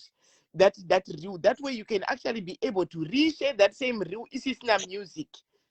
Saka always remember when you anditi kumarules uku kune music yeko iriko kumarules uku hakuna music iriko yeko kana ukashandisa iyoyo hakuna iyoyo music iyo ndio yandaishandisa kudhara ndo yandakuti ndikavhura manje. And what he has done is he has started kujoin a main account, because usually you would get my notifications directly per page. So now what happens is havachatumidzira ma notifications iwoyo kupage, vakuenda kumain account yakakuleader kuti uvhure page yae, like Rutendo Love neSummers page yangu inini ndo yandinowana ma notifications. Saka mostly inini ndoshanda ndiri kupage, saka I hardly go back original account yangu ya Rutendo Love neSummers ya. Saka pandinoenda manje ndo pandona list ndakanotisa manje kuti Rutendo Love neSummers ndo kwandinoona ma notifications esa kuti we've stopped monetizing. We stopped your reel is not monetizing anymore. And also click up or not notification yeku angel iri kuna Rutendo. Saka in a way they are trying to minimize vakabhadhara mari dzakawanda side, they are trying kuti vasasabhadhare mari idzodzo. Wow, right. Saka guys, mazvinzwa nditi there is no need yekutora muchidonzana huro muchitoita ma-enemies zvachose all in the name of toda kuita followership, toda kuti vanhu vauye kulife yangu yakawanda muchitukana kuti ndowana mari. Hakuna mari anti mazvinzwa, hakuna mari. Ita content yako, be real, stick to that. Anzi kura mbijana uchienda. Yes, grow bit by bit, uchikura uchienda. Munozati vanhu vakaita mapeji kudhara asati akumbobhadhara, asingabhadhari chingoriwo peji nje, asati akumbobhadhara akanzi mapeji akubhadhara, vakatanga kubhadhara. Anti maona kuva makazoyewo kumasure, ani maona vakatanga zvichingodaro. Just grow mapeji yenyu mbijana, but kana wakangwara create a relationship nevanhu vako vari papage apa. Tengesai zvinhu guys, vana kuAfrica muri mahustlers. Haso uchita business yako unoita papage, and usaita page rekuti vanhu vatukane. Andiona usaita page rekuti vanhu vasure vachiita zvisina nebasa rese. Ita kuti musimudzirane. Uyu akauya one ichi akati ndodai ndosaka muchina tinobvisa munhu anouya achiti ndiri kutengesa chakati, usalingire kuti follow this link, ndiri kutengesa zvakati. Tinobvisa link yako tokubloka, because iwe unotaura nemunhu muridzi wepage kuti ndiri kuisa link yangu. You are marketing yourself for free. Ini ndakaitawo page wo ndikakuti ndichindipawo 50 rand, iwewo maketawo square deal. Hanomaona ukauya ndikati vanhu kandai, ndakambodai so Loveness, ndakanda vanhu ndati ndoda kuti marketira zvinhu zvenyu, and I'm going to market your things guys. Nhasi ndine discount. Vauya vazara kuseri vanenge vasinga vazara kuWhatsApp. Saka tokupai zvinhu zvedu muri ndikati aiwa kakwete frika ndiri kuudzai ndiri kumarketira nhasi zviri chipa kadai. Exactly. Kwanzi munotipira mari. Ndikuda kubira mari nchida kumarket kutengesera zvinhu zvako. Ndikakutengesera vanhu vanotengesa vatotengesera pane panoita mari guys. Kutengesera vanhu vemawigi vabvunzei pandonga ndakapfeka zviwigi zvamemchiseka zviya kuti vanoita maorder akaita sei. Ask them. No, people are very disrespectful on my pages. I see sometimes post zvinhu wona munhu atouya follow this page. I normally delete. Sometimes ndikaona kuti uri kunyanya ndinokubloka, because right away you are disrespecting the fact yekuti it took a lot to build these pages. And yes. Wewe wouya usina kana kumbokumbira pane mapost atinomboisai kuti grow your page, follow for follow. Ipapo ndo paposti pamunofanirwa kuita stiki zvokungoti paiswa zvimwe zvinhu munhu atombomhoresi kana kukomenta zvawaposta anouya kuti ndikumbirawo followership yenyu. That's outright rude. Because and also follow me aya kana mati follow takufollowa iwo ndouyawo ndakufollowa 3 weeks hapana chiri kukandwa pandafollowa paya, hapana chinhu chiripo wediwe mukutiomeserawo wediwe. Ndozosiya ndozoti unfollow muti makazobvisirei, makabvisirei, why did you remove yourself from the page? But ndanga ndiripo 2 weeks handina mbona chinhu chawakaposta. Ita kuti ukandochinja kuti tinokomentawo. You can't just want followership. Vanhu vazhinji vanoda kufollowa, but ukafollowa unotokangana kuti ndiani munhu iye kusvikira wazoti kondiani komunhu, then you go hakuna kana chinenge chipostwa. It's very bad kuti you want to be followed but you are not producing any content. Put something right. Let's help vana ava panyaya dzecontent. Content inzwai vasikana. Content is not kuti unofanira kubaya live button uchita live every day ndo content. No. Kana uchibaya live button iri content yako andika unogona kuuya, like I've noticed iko kwa Loveness. Munoona Loveness anoita fashion anditi she showcased her fashion. Anopfeka hembe dzamunenge muchiseka idzo dzedza muchiseka. Animaona it's a content guys. itori content yake iyoyo, ndo content iyoyo yekuti akatenga chinhu chinyuwani kana kuti hembe dzake dzakudhara anodzipfeka ouya oti ona ichi hachichakwani guys, naye ndakambochipfeka 1992 ona ichakuramba kuvhara apa akapfeka, saka ichi chinhu ndikapfeka nebhutsi iyi zvinodii, ndiyo content, itori content iyoyo. Handi muri kunzwa? Musati hey hauna content, ndo content yacho iyoyo. Vanhu vanodaro but vatoklika, and the moment you click on that thing and watch it for 2 seconds, no, I think ndosaka ndikuti let's help them, because I've noticed sometimes kusatoziva chaiko. Don't blame them, kusatoziva sometimes. Ndo inenge chitonzi content iyoyo. You ask them what's your content, she'll tell you kuti nini I stick to fashion, I'm into fashion, I'm into cooking. And munomona mungu achibika maveg zvamunobika mumba kwenyu, nyama nemavegetables, achiti ndabika nyama, ndiyo content. Haasi munhu kuti anouya achiti alright, kune vanouya nemacontent ekuti ndikuuya nemasalads, nhasi tiri kubika salad, munoziva kuti salad yecheese, togona ta cheese, avocado and this and this. No, achikupai marecipe. Uya anongoya ozvibikira zvaari kubika, makatarisa. Itori content. The fact yekuti you went there, you are glued there, muchitarisa. Regai ndikupe ndikire munhu atiri kufamba naye mazuva ano, example yemunhu atiri kufamba naye mazuva ano. Tina Kora Obid. Togara tiri kwakora kuti Kora tangandei, and guys tell me, is there anything special chinoitwa naKora? Hakuna, but she glued. Kora ari kuita mari, loveless. 50,000, you know, screenshot atakaona yakabudza 50, 70,000 ndofunga 100,000. Ndotoronga mwadoro rangu ndobuda mastiriri rangu palive mondishuka that's the content iyoyo. Apera ndotambira zangu ndo content. Yes, ndo content. Kora Obidi pana anogona kusvika dzimwe nguva chingoti wasu, look guys, today I'm cooking this. Asi vanhu tete angoungana kudai 5,000. Chatiri kuona ari kucheka pineapple guys, ndo ranenge achicheka iroro odya nevana vake. Tangotarisa, tangoti go ipapo, ndo content yacho. Muri kunzwa?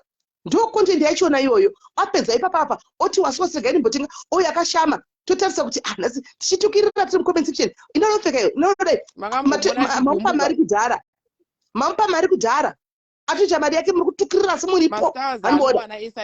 And my stars, guys, let me tell you something about stars. My stars are 1 star is equals to 1 cent. And saka mukaona pachinzi, and you only get paid when they get to $100.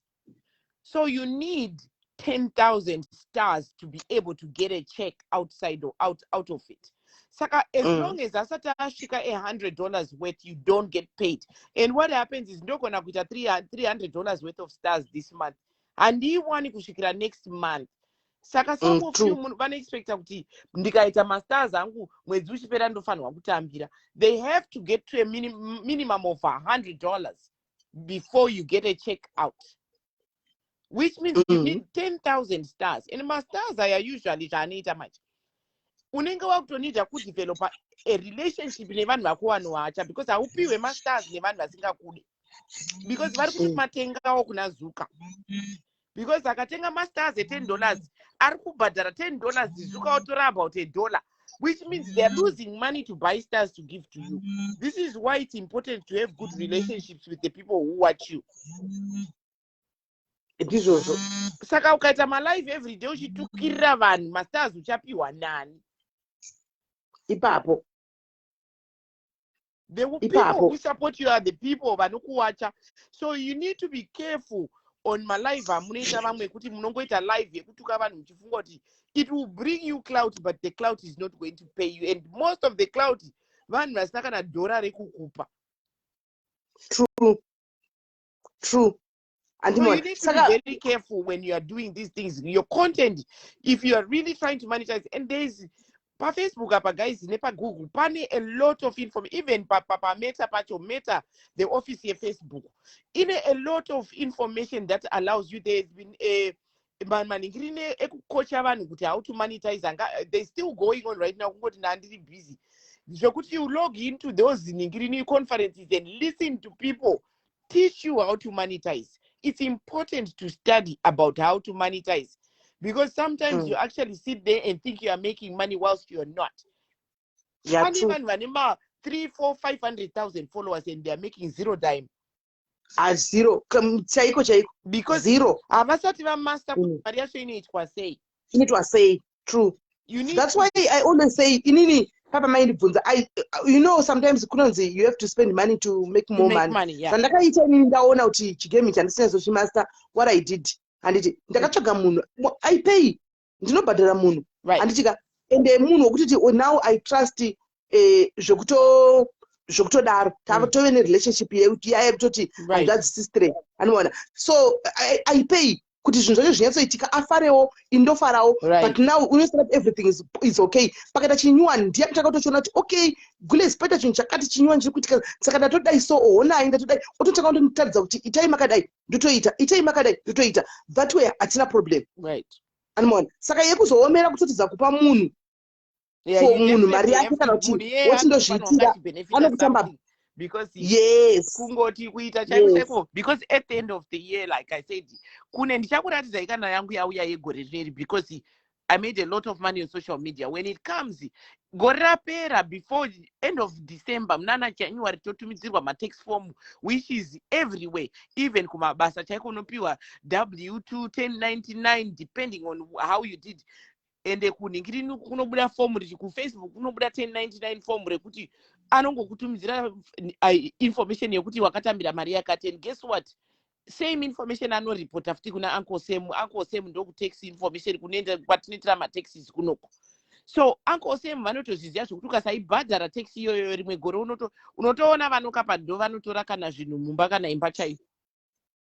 Saka munhu iye anenge achikuitira, you have to be fair to the person and make sure they are making some money of some sort through that. Yes. Then taxes, pachazoitwa mataxes, it means akashandisa tax ID yake kuregister. Ndosaka ndichiti vanhu vakandikumbira ndoti aiwa inini handikoko because I have so much that's attached to my tax ID and I cannot afford kuti ndiswere ndakuita chimwe chikwereti che 50,000-60,000 chemunhu anenge akadya hake mari akuzotadza akutozontaura kuti mari yakatopera handichakwanisi kubhadhara. Because it only happens kupera kwegore kuti mataxis vayanoripotwa ese and by the apengizuka because akasadaro anotovharwawo iye. Anovharwa. Yeah, zvizake zvinovhariswa. Saka it's not like he is being unfair, he is going according to the book.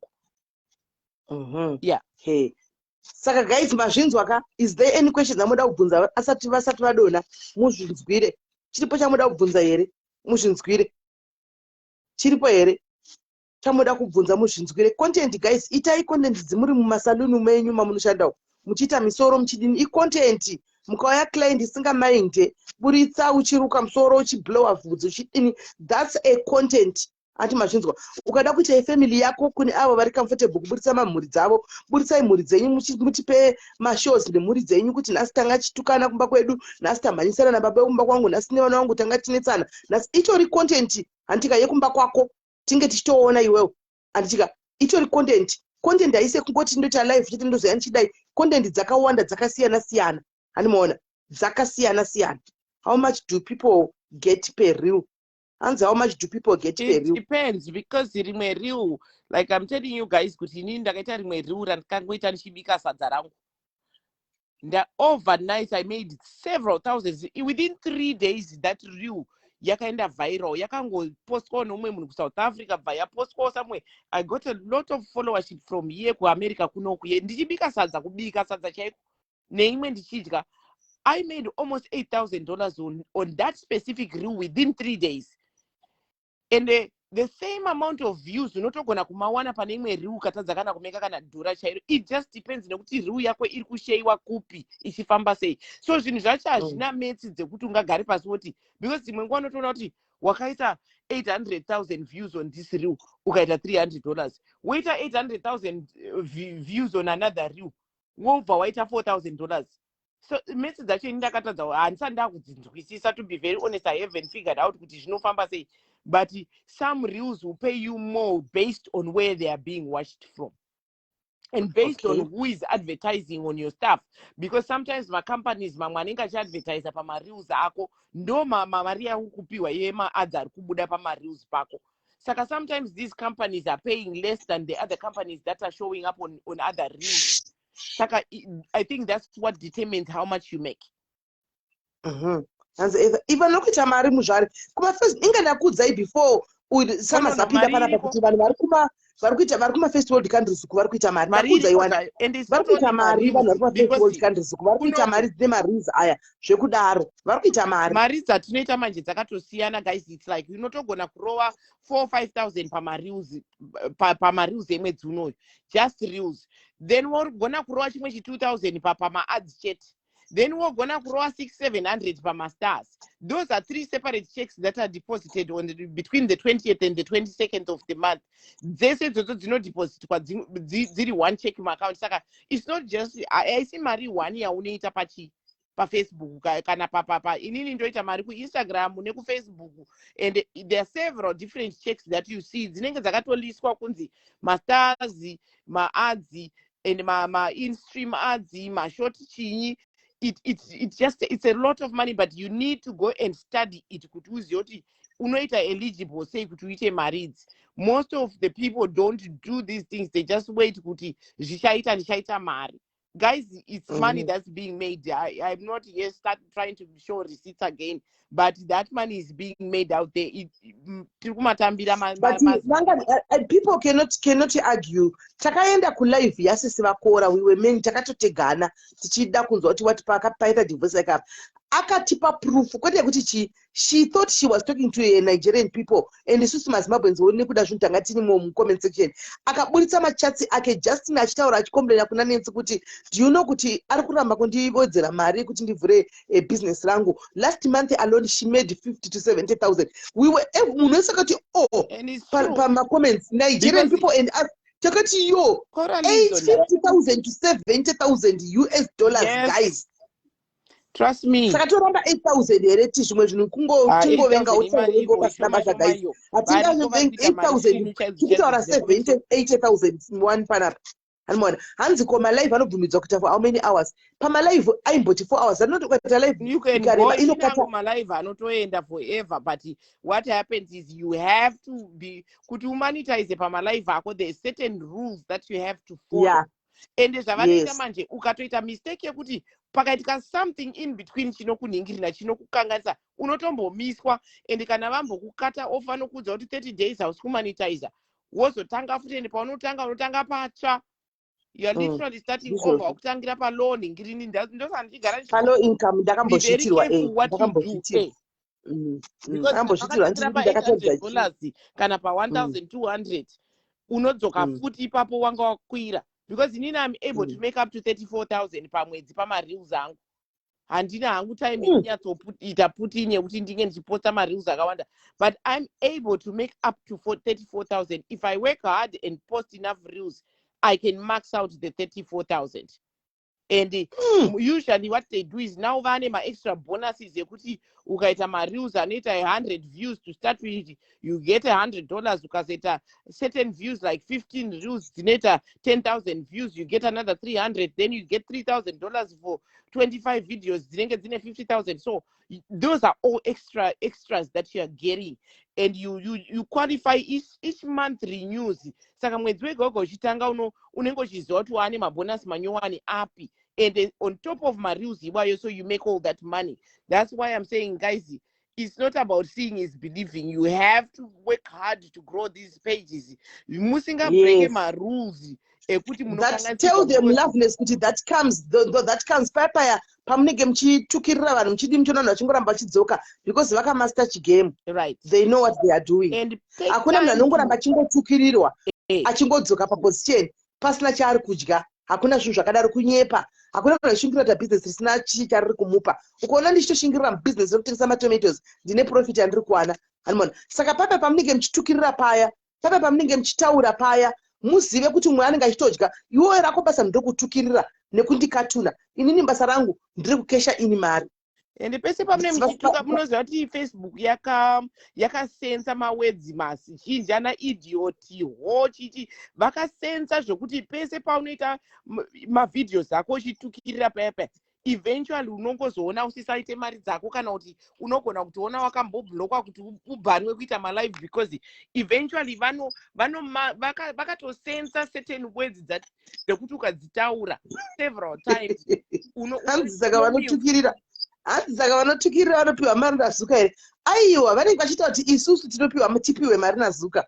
iva havapiwi havo kazhinji kacho because chinoitika manje kazhinji kacho munhu akakutuka ka vanhu vakawanda vanoita curious kuti ndinoda kunoona shamazi wacho ndiupi anobuda masiriri pavari kuuya vanodzokorera munoziva kuti ndinomuka mavhidhios angu akudhara akavhiwiwa akavhiwiwa ndo mari iyoyi because anoramba achingoita mari zviyo zvokuti even riu randakaposta last year munhu akarivhiwa nhasi rinotondipa mari because ravhiwiwa rinotocounter to this month's money because ravhiwiwa saka pese panotaura munhu marara pamusoro pangu vanhu vakaenda vachienda kunotsvaga kuti samazi wacho akamboita sei iye angel wacho they go and look and guess what they do, they will go and look at everything vanoclicka each and everything and when they are doing that I'm getting paid. And so I don't know how far true it is kuti manje ari kutenga kutarisa futi zvakare ma-likes nema-love chaiwo pamunenge muchiita mavhidhios enyaya anenge achiiswa nevanhu, right? So I heard kuti anzi zvinenge zvakatanga kukauntiwa futi zvakare. Well, I'm not sure about that yet, but what I know is what I just told you. I'm not quite sure, but eventually, guys, you need to grow. Isu takagara pano kudhara zvisati zvakubhadhara zvichingotukwa pano. Ari mahara. Then eventually kungoti tukira mahara paiko zvinochirega tidle chinyatsotukaiwo tichinyatsodlawo tichiseva.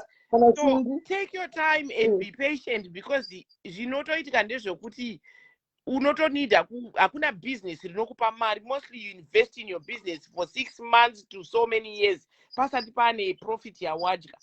Take your time, grow your pages and grow them right, attract the right audience inokufanira inindire kune masubscribers ayaya munozviziva here kuti those subscribers you put an amount yekuti 99 nditori nemasubscribers akasubscribe kupage yangu vanondidawo in that manner. They pay a certain amount every month yekuti mwedzi uchipera ndinotoudzwa kuti masubscriber ako akati aisa mari yakati. Saka vanhu havasubscribe vachibhadhara $2 yavo ivo vasingakudi. You have to grow a liking. Usaite munhu anongovengwa asingadiwe and try to attract an audience inokuitira something yekuti musaonoti birthday rangu vanokuunzira masters because vari kutomatenga masters iwaye kuti vakupe. Attract a certain audience. Stop attracting zvese zvisina zvazvinokuitira zvinongokudza mudungwe papage. You attract zvana zvidiki zvisina chazvinoziva zvongoita kuti you attract maghost anenge achingoya kuzotuka every time achingo they even kupaypal chai they can't even give you anything for your birthday because ebay ghost haadi kuziva zita rake nesenemu yake. So kupaypal kune uchidiwa haatombodi. So attract the right people lekuti ukati right guys this is what we want to do tiri kuda kudai ngatidai so avazezi kuti vano the right audience. Thank you for that one. You have put in the right word, the right audience yekuti pamunodata zvinhu zvenyu handimaona ava vanokuziva kuti munhu wedu zvokudaro masubscribers. I think now I've got about 200 something vanobhadhara every month. Right. Subscribers 200 something. Unozotoziva kuti ava vanhu vangu chero chikaita sei because they pay mari dzavo handitimaona. Saka attract the right people kwete kuattracta vanhu vekuti panongosika kuti ava mapenzi ava vazodai ukuku ukazodai panenge patorendeka era ipapo because uchangoshandira mahara. You work for free. Mari yacho munoona uyu akanzi tinasho uyu auya pano akutotengesa mabhero ake ndo zvatinotaura kuti upi admin team Shumbress kune munhu akutengesa comment section ushu kune munhu ari kutengesa mabhero ngabve. Yeah, people just don't understand kuti kana uchidawo kuadvertisirwa endawo wotaura kuti ndinoka $10 kangu munokwanisa kundiisirawo papeji penyu fongo yake. People just want free stuff and the free stuff kazhinji kacho guys it's not fair for the person who has grown their page for over 10 years kuti angokupostira zvinhu zvako iwewe zvingoenda nemhepo and you didn't you did not even say vazhinji venyu you just expect it's fine kukumbira munhu akazokutaura kuti no I'll do it. But vazhinji when you feel like you are supposed to just get your favors when you get them for free. Munhu anenge akatora makore achitrai kugrowa page rake ende kwatabva nemapeji aya hapasi pano guys. It comes with a lot of harassment, kutukwa nekutukana nekudini. So it's fair enough kuti mukumbirawo permission yemunhu before posting. Inini kazhinji kacho ndinodelete ndikaona wanyanya ndokublock kuti ndaisa post yangu munhu oya utaura kuti ndifolloweiwo ndiri kukumbirawo following guys, you have gotten to the point whereby it's starting to be irritating because I grew my following by working hard. Iwo wakuda ungo pawangofungira enda umhoresa uiti chiunongoya kuti follow me ndiri kukumbira following yenyu. Hanzi masubscribers anobhadhara here. Masubscribers anti asubscriber kwauri iwewe. Subscriber, it means ari kubhadhara a certain amount every month. Yes. It just means it's almost like saying uruda kutenga Opera magazine every month, you subscribe to, I pay $10 every month and I receive magazine iroro vachikupa. Yes, it's automatic. Saka tinavo vanhu vanenge vakadaro ivavo andiona kwete vaya vanenge vane bheji retop fan aiwa ndiwo atiti choti matopest fan wayo bheji ravo regreen rinobuda, so ukavhura live pane bheji rinobuda regreen rine ndo masubscribers next to masters pane bheji regreen rinobuda. Vatoriko vanhu, inini ndinawo masubscriber. Every month I have a group of subscribers, which is actually, I like it very much because you can actually do my private shows nemasubscribers ako chete. Right. One a very interesting question, just to appreciate their subscribership. Right. Pane a very interesting question pana. Hanzi, ko patinoona video for example yaitwa naRu, asi toiona kune rimwe page like e.g. kuZimbo Live. Does Zimbo Live make money from content that one? No. It's copyrighted. Kazhinji kacho they will post it there. But ukatoona ichingoshowa iri ikokoko isina vanenge vangoposta ikokoko kana kuti vatora clip, but mostly they are not monetizing on it, unless if the person atorwa wacho asina basa nazvo. Mostly people have the copyrights attached to voice rako chete kungobuda. Yes, pane video automatic, it takes money from them. If they are monetizing on it, it actually red flags them. It actually red flags them for in the near future. Vanogona kutorambidza kutoso monetizer because vanoshandisa macontents asiri avo. Right. So my videos anobva kumwe like mukaona vashora mavideos anenge aitwa kana kumwe kunhu vachiuya nawo vachiisa uku kuanditika kana like page remonetize, tongoti page remonetize, tongoti rino SIS MELLY diaries handiti remonetize, poitwa video votora same video iyi vonoisa kuZimbo Live, automatically vanotobvisigwa mani. Kana vanga nemonetization vanotobvisigwa ipapo nekutoiswa red flag ipapo because content haisi yavo. Ini ndikaonawo Loveless achiita live uko ndakatora live yake but inenge isina mari yairi kuita. Yes, ndikatora I think mari dzavo vanoita kuma adverts. Kune vari strictly kuma vasina basa nemari dzeFacebook variwo vanongoti handiti ne vanhu vakawanda Zimbo Live, saka ndakanaisawo chinhu changu kuZimbo Live iri advert yechinhu changu chinokurumidza kufamba. Handimaona pamwe vanongofokasa nemaadverts kuti no ini ndinoadvertisera vanhu mabasa avo chete, ari kutengesa ane chinhu. Saka maybe muchizoona vana Bolt Cut vari ikoko, hakuna mahara Bolt Cut. And it doesn't necessarily mean to say that it doesn't necessarily mean to say that Zimbo Live yaanotowirirana nezvinoita Bolt Cut. No, but imari business. Saka ndototi minza mari yangu live chaiko vamwe vazhinji vanhu vanobhadharisa kuti vakuede palive yavo, vanotokubhadharisa kuti uye palive yake because once wauya ipapo uchawanawo mafollowers after that. So most people vanotochaja. Saka mukaona muchiiswa pamalive evanhu mahara, movha matongoziva kuti muri kungoitirwa favor. Otherwise a lot of people actually charge to have people on their pages.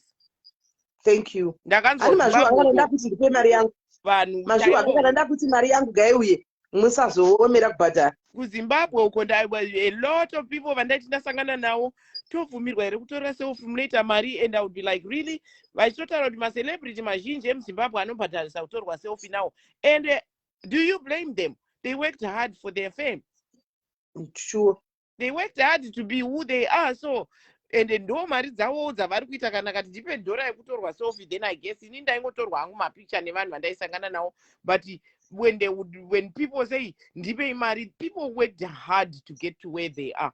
Imagine kutukwa kwatinomboitwa pana nekutukana kwatinoita panapa, wasvika pastage rekuti you are actually able to do something, because at the end of the day ndimi futi the same people vanenge vachitaura kuti zvine mari mukati here kana musisati ningirine pasina mari iri kubuda. And chimwe yekutukwa muchiri kubatikana naye vakoma imari inenge ichipinda mukamba naye plus mukaona papamira timbokudza chimwe chinhu one guys, mukaona takafamba mumastreet umu tichikomenda paya, the more yatitokomenda ipapaka kune anenge achitotsvaga SIS MELLY vachasingavazivi. Musi wanoona ndakomenda but audio obva toti follow akutofollowa aona pakanzi through summers akutofollowa saka tichatoenda kune mamwewo maplatform kwatinofarira kwatinoona tukuri right tichinokomenta and then mouya neuwandu hwenyu kuzotukirira pamacomments edu handimaona mouya kuzotukirira pamacomments edu kana matukirira chibva mafollowa mazvinzwa zvekupostwa kumablogs zviya zviya vanhu we thrive on being posted on blogs saka pakutora mascreenshots paipai muchinoposta kumablogs uko muchifunga muri kutolida traffic kumapages kwedu ndizvozvo each time yamunoona muchitora zvinhu muchiendesa kwamunoendesa when a screenshot is taken and is posted elsewhere you are actually leading traffic to that's why kazhinji kacho muchiona vanhu vari very popular havapindure kumablogs uko chavanenge vachingoona ifeedback vanotoziva kuti vataurwa somewhere because traffic yemusi wavo inenge iri triple than the usual yevanhu vari kuuya kuzofollowa true saka Facebook inoda kuti vanhu vamaster chigame chachona before wainvesta muzvinhu zvisina nebasa rese in your time and your energy muzvinhu zvaunofunga kuti ndikufikisa munhu ibva yanzotanga waona kuti saka ndikutoisa munhu uyu traffic yekuti anoita mari handimaona and that's true traffic inobva yatowanda kwamunenge muchiseka muchituka muchita sei kune anenge atojoinawo musiwoyo kwamuri koko atotega ndinovatsvaga ndione and akauya kazhinji anobva atolaika ubva agarira ipapo hachaendi anenge atopa maletsi ukangoisa live ariye number 1 kupinda so either way it's a win-win situation kwai true I followed you through that wataurwa ndandisingakuziye exactly ndo zvacho so ndonya yachona papa munenge muchiti we are not checking and bothered anymore tinenge tichingoseka hedu nokuti kazhinji kacho uri kungozvitako for free wewe but kune munhu anenge uchitobatsira kutuka nekuseka nekudiwa ari kutowana mari she's getting something out of it new follower ikauya unoona mamavideos 3 years ago pari kunzi palaikwa kana kuti pakomentwa then you're like oh okay something is happening wozotarisa manumbers wotoona kuti manumbers akatosiyana kadekadiri kutaurwa endo katarisa mastatistics acho maviews ini ndinowana over 6-7 million people traffic through my page every month but ini ndine mafollowers only 145,000 saka unotoziva kuti kune vamwe vari kufollowa vari kumabackground and vese ivavo whether you are following as in follow wakaisa click follow or not it still counts it pays me hanzi TikTok inobhadhara TikTok but it doesn't pay much as Facebook kuTikTok kunobhadhara ini I'm not so big on TikTok ndinofollowa kune mari dzangu dzakawanda kuFacebook nekuInstagram kuTikTok I'm not so big over there but iri kubhadharawo but it's not as mari dzacho hadzina kuita because Facebook ndo iri kutraya kuoverride dzimwe dzese ndosaka vari kubhadhara stereke right information maiwana ka guys anyway ndakuraradza it's almost 1:30 in the morning thank you Amamoyo thank you very much thank you very much all right bless you bye bye right mazvinzwa ka guys information maiwana handiti hapasina kachimwe chamuchada kubvunza manzwa zvese nhasi handiti vane mapeji kuvanoridza music ndo zvataurwa kunzi kana uchiridza music kana riri monetized inototorwa mari iyoyo ichinzi kuindwa kumuridzi animaona akumarules ndo zvataurwa kunzi music haichadiwe tatodzidzawo nesatoziti kumarules music haichadiwe saka that means to me marules ndombotsvaga zvinyuwana nokuti kumarules ndaingoita zvokunozvitambira kaini ndaina kutamba vakandabongemena pekare it means they are no longer value asisina value saka ndakumbosiyana nazvo saka asisina basi saka right pachine chimwe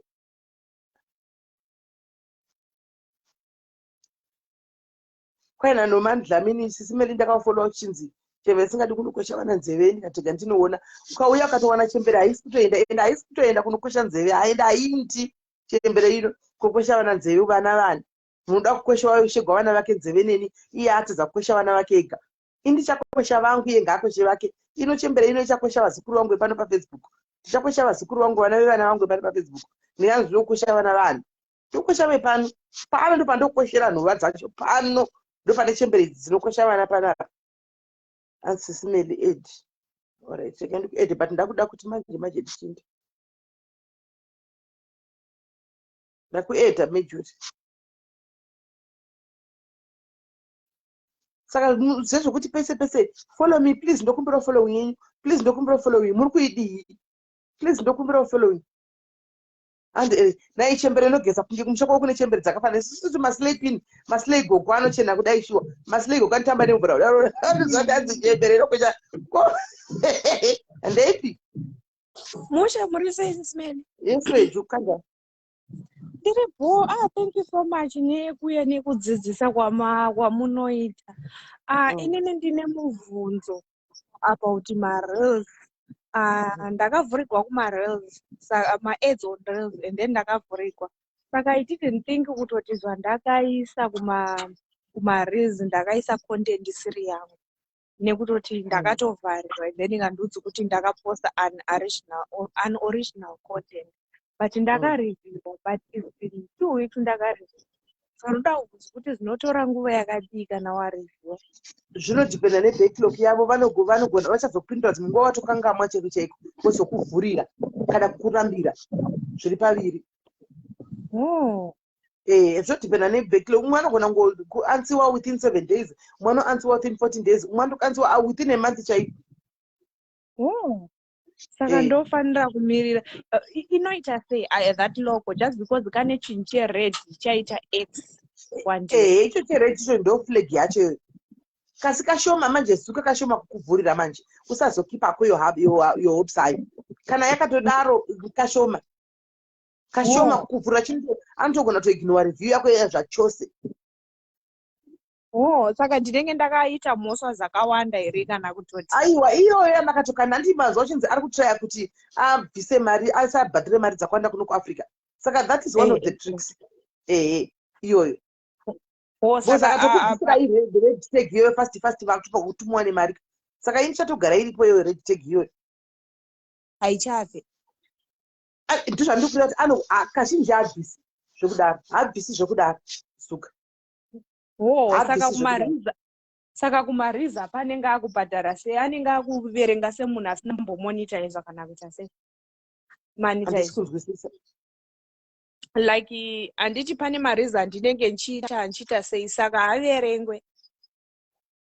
Haverengwi, haana basa, muri kungoisa enyu mariza enyu kungochengeta enyu mavideos enyu but haasi monetized. Kungokandawo zvenyu but hazvisi monetized. Ndizvo zvandanga nchida kubvunza, but thank you so much nekuya nekutidzidzisa. All right, Vegi, thank you very much. Okay, bye. Bye. Right. Yeah, guys, mkwenda kwa kunzita isusu ndimai chikuza isusu chembere tiri pano. Regai tibva takudza ini nangu chembere inoi gogas ine gogreni champs machemps magogrants inini gogrants. Handina chembere mwana womunhu handi kunokosha nhova. Muri kuzviwa. Handina ndinotoisa manails handikweshi mwana womunhu nhova. Ndinotoisa manails naika ichembere isa manails mazvinzwa. Yes. Ichembere ndizara lipstick yayo, ichembere ndisa ma-eyelashes. Handiende kunokwesha mwana womunhu nhova, ende chembere inotogeza kuti arika imimi vechidiki vazhinji vanenge vachiti chembere. Zvokuti tikazomira pamuchiti nechemino uchembere hwedu ihwohuka, tikatozomira nema mutowana kuti zvinhu zvachona zvinenge zvichitori era chaiyo. Imimi ndimi munenge muchiita kunge masichembere nokuti kugeza chaichoko munenge musingadi. Kupfeka cheko makawana kwaindana mbiya nehanda. Hani maona makawana kwatorova pasina mbiya nehanda. Isusu tinenge tichitori imomo mukati mumachembiza mumagogreni momoti allow us to enjoy our lives as gogreni. Allow us to enjoy ourselves as zvigogas. Tiri zvigogo zviripo, zvigogo zvinopfeka mahiri, isitopfeka mahiri kaisu. Zvigogo zvinopfeka mahiri. Allow us to be. Handitika life is too short.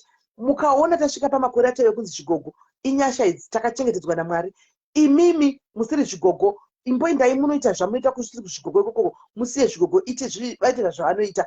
Otherwise imimi munoti zvigogo munogona kusvika kana pa 35 munogona kuti kungonhuhwa kungoinhuhwa kuti kune 35 padzambo amufi makadzisvika. Hanimaona 35 amufi makadzisvika. Saka unotoona kuti only dumb people, only fools handitika who stand there and say magogo akazodai zvichembere zvakadai. So come on, uri kuita nyasha dzekusvika muma40s dzekusvika muma50s. Imi Zuckerberg ndogara chikudzai, if you violate marights ake pasocial media anokubloka. Ukaona ndichiri kuuya para pamuchiri kundiona handina kuviolate any rule. That means Zuka ari kuti all the gogas, all the chemberes and the gogrenis, you are welcome. Come Facebook and enjoy yourself. Come and be yourselves. And then you, it's just Zimbabweans, you just want to come, you just want to come, move mati udzira kuti musadaiso. Guys, zukati bvumira. Who are you to come and tell us kuti taiso? So ndikutaura kumachembere angu ari comment section machembere. Please, wear what you want, go with the flow. Wear what you want, do what you want. Musabvume kuudzwa chekuita nemunhu. Mashuwa anambuya masi.